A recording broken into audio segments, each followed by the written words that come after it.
بسم اللہ الرحمن الرحیم۔ السلام علیکم پیارے بچوں، امید کرتی ہوں آپ سب خیریت سے ہیں۔ جیسا کہ آپ کو معلوم ہے، رمضان المبارک کا مہینہ ہے اور اس کا دوسرا عشرہ جاری ہے۔ میں چاہوں گی کہ آپ میرے ساتھ دوسرے عشرے کی دعا ریوائز کریں۔ بسم اللہ الرحمن الرحیم۔ استغفر اللہ ربی من کل ذنب واتوب الیہ۔ اللہ تعالیٰ سے دعا گو ہوں کہ اللہ تعالیٰ رمضان المبارک کی رحمتیں اور برکتیں نصیب فرمائے، آمین۔ آج ہم اردو کا سبق نمبر 1 حمد کی دہرائی کریں گے۔ پڑھائی کے دوران ہمیں جن چیزوں کی ضرورت ہے اس میں نوٹ بک، ریسورس پیک، پیمانہ، پینسل، ربر اور ہائی لائٹر ہیں۔ آج کے سبق کے تدریسی مقاصد کچھ اس طرح سے ہیں کہ طلبہ سبق کے بعد اس قابل ہو جائیں گے کہ حمد شکر تیرا خدایا درست تلفظ سے پڑھ سکیں گے، مشکل الفاظ کے معنی بتا سکیں گے، ہم آواز الفاظ کی شناخت کر سکیں گے۔ اب ہم حمد شکر تیرا خدایا کی پڑھائی کریں گے۔ حمد کی تعریف جانیں گے سب سے پہلے کہ جس نظم میں اللہ تعالیٰ کی تعریف بیان کی گئی ہو اسے حمد کہتے ہیں۔ یہ نظم شاعر حفیظ صدیقی نے لکھی ہے۔ اب ہم اس کی پڑھائی کرتے ہیں کہ یہ دنیا میں جو کچھ نظر آ رہا ہے خدایا یہ تیرا بنایا ہوا ہے۔ کہ اے اللہ، شاعر جو ہے وہ اللہ تعالیٰ سے مخاطب ہو کر کہہ رہا ہے کہ اے اللہ، اس دنیا میں جو کچھ بھی ہے، جو کچھ ہمیں دکھائی دے رہا ہے وہ سب تیرا ہی بنایا ہوا ہے۔ زمین آسماں بھی ہیں تو نے بنائے، ہمارے لیے 100 طرح سے سجائے، پہاڑ اور دریا بھی تو نے بنائے، درخت اور پودے بھی تو نے اگائے۔ تو پیارے بچوں، ہم نے اس نظم کو بہت اچھے سے پڑھا تھا، باقاعدہ اس کے معنی، مشکل الفاظ کے معنی جانے تھے، اور آپ نے پھر سے ایک بار اس کو پڑھنا ہے اور اس کی تمام ریڈنگ کرتے ہوئے ساتھ ساتھ اس کے مشکل الفاظ کے معنی اور ہم آواز الفاظ کو پہچاننا ہے۔ نوٹ بک ورک کرنے سے پہلے ٹائٹل پیج لکھیں گے، سیریل نمبر میں 1، ڈیٹ میں آج کی تاریخ لکھیں گے، اور ٹاپک میں حمد شکر تیرا خدایا، پڑھائی، الفاظ معنی، املا، جملہ سازی اور مشقی سوالات کے جواب لکھیں گے۔ حمد شکر تیرا خدایا کا ٹائٹل پیج بناتے ہوئے سب کی اشارہ لکھیں گے۔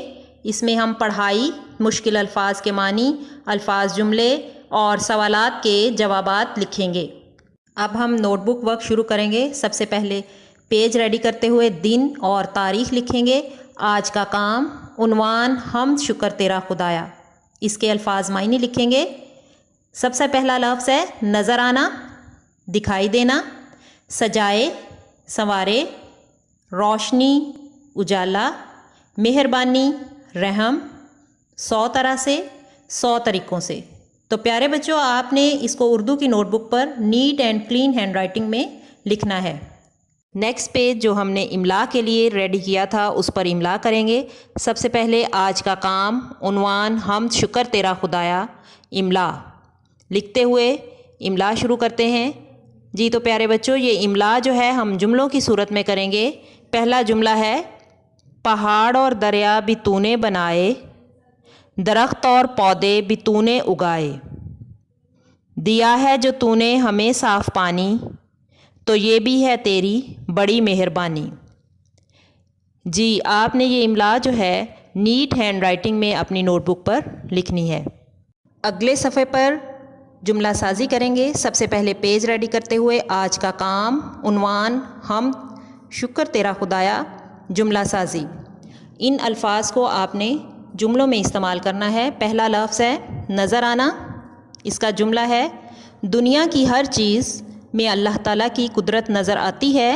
سجائے، اللہ تعالیٰ نے آسمان کو سورج، چاند اور تاروں سے سجایا۔ روشنی، سورج ہمیں روشنی دیتا ہے۔ مہربانی، اللہ تعالیٰ کی مہربانی سے ہمیں تمام نعمتیں ملی ہیں۔ 100 طرح سے، اللہ تعالیٰ نے دنیا کو 100 طرح سے سجایا۔ تو پیارے بچوں، آپ کی رہنمائی کے لیے اس صفحے پر جملہ سازی کروائی گئی ہے، آپ نے خود سے ان الفاظ کے جملے بنانے ہیں۔ نیکسٹ پیج پہ مشقی سوالات کے جوابات کریں گے۔ سب سے پہلا سوال ہے، یہ نظم کس نے لکھی ہے؟ اس کا جواب ہے، یہ نظم حفیظ صدیقی نے لکھی ہے۔ اور سوال نمبر 2 ہے، نظم کے پہلے اور آخری شعر کا مطلب لکھیے۔ سب سے پہلے ہم پہلا شعر لکھیں گے۔ یہ دنیا میں جو کچھ نظر آ رہا ہے خدایا یہ تیرا بنایا ہوا ہے۔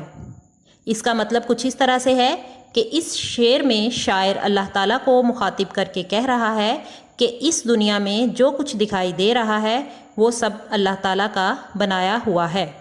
اس نظم کا آخری شعر کچھ اس طرح سے ہے۔ ہمارے لیے تو نے سب کچھ بنایا تو کرتے ہیں ہم شکر تیرا خدایا۔ اس شعر میں شاعر اللہ تعالیٰ کو مخاطب کر کے کہہ رہا ہے کہ اے اللہ، اس دنیا میں سب کچھ تو نے ہمارے لیے بنایا، اس مہربانی پر ہم تیرا شکر ادا کرتے ہیں۔ سوال ہے، نظم سے اللہ تعالیٰ کی دی ہوئی کسی ایک نعمت کا انتخاب کیجئے اور لکھیے کہ اگر یہ نہ ہوتی تو کیا ہوتا۔ جواب کو کم از کم 4 نکات میں تحریر کیجئے۔ اس سوال کا جواب ہے، اگر سورج نہ ہوتا تو دنیا میں اندھیرا ہوتا، فصلیں تیار نہ ہوتیں، حرارت نہ ملتی اور جراثیم ختم نہ ہوتے۔ پیارے بچوں، آپ نے حمد سے کسی بھی نعمت کا انتخاب کرنا ہے اور اس کے 4 نکات نوٹ بک پر لکھنے ہیں۔ یہ آپ کی رہنمائی کے لیے سورج کے بارے میں 4 نکات دیے گئے ہیں۔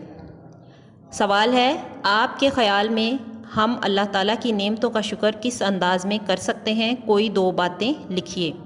اس کا جواب ہے، اللہ تعالیٰ کی عبادت کر کے نعمتوں کا شکر ادا کر سکتے ہیں، اللہ تعالیٰ کا ذکر کر کے نعمتوں کا شکر ادا کر سکتے ہیں۔ اگلا سوال ہے، نظم سے ہم آواز الفاظ کی شناخت کر کے ان کی فہرست بنائیے۔ تو پیارے بچوں، ہم نے ہم آواز الفاظ کی شناخت کی تھی کہ وہ الفاظ جو بولنے میں تو ایک جیسے لگیں لیکن لکھنے اور مطلب کے لحاظ سے مختلف ہوں، وہ ہم آواز الفاظ کہلاتے ہیں۔ اب نعت سے ہم آواز الفاظ کی فہرست کچھ اس طرح سے ہے: بنائے، سجائے، بنائے، اگائے، لگائے، آئے، روشنی، چاندنی، پانی، مہربانی، بنایا، خدایا۔ اگلا سوال ہے، نظم سے وہ مصرع تلاش کر کے لکھیے جس میں ایک دوسرے کے متضاد الفاظ استعمال ہوئے ہیں۔ متضاد الفاظ ان الفاظ کو کہا جاتا ہے جو دوسرے لفظ کی ضد ہو، کہ کسی بھی لفظ کی ضد یا الٹ اس کا متضاد کہلاتا ہے۔ اور نعت میں سے جو مصرع متضاد استعمال ہوا ہے وہ یہ ہے: زمیں آسماں بھی ہیں تو نے بنائے۔ زمیں کا الٹ جو ہے وہ آسماں ہے، لہٰذا یہاں جو مصرع آئے گا وہ یہی ہے کہ زمیں آسماں بھی ہیں تو نے بنائے۔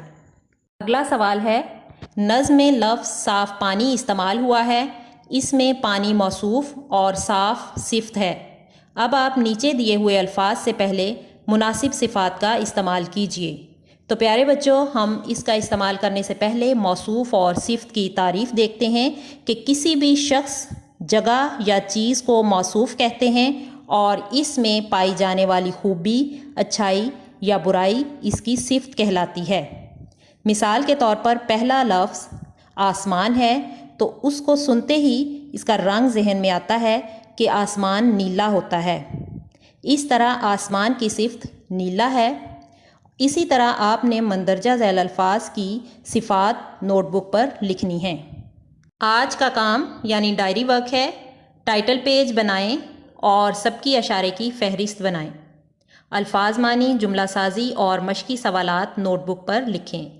پیارے بچوں، ہم نے یہ کام اسکول میں زیادہ تر کر لیا تھا، اس لیے جو بقیہ کام ہے دہرائی کی صورت میں آپ کو یہ دے دیا گیا ہے، آپ نے اس کو neat and clean handwriting میں اپنی نوٹ بک پر کرنا ہے۔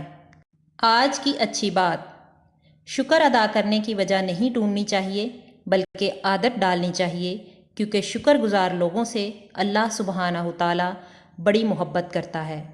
تو پیارے بچوں، ہمیشہ اللہ تعالیٰ کی نعمتوں پر اس کا شکر ادا کریں تاکہ اس کی محبت حاصل ہو سکے۔ ہمارا آج کا سبق یہاں مکمل ہوتا ہے۔ امید کرتی ہوں آپ کو اس سبق کی اچھے سے سمجھ آ گئی ہوگی۔ اپنا اور اپنے پیاروں کا خیال رکھیے گا۔ اللہ حافظ۔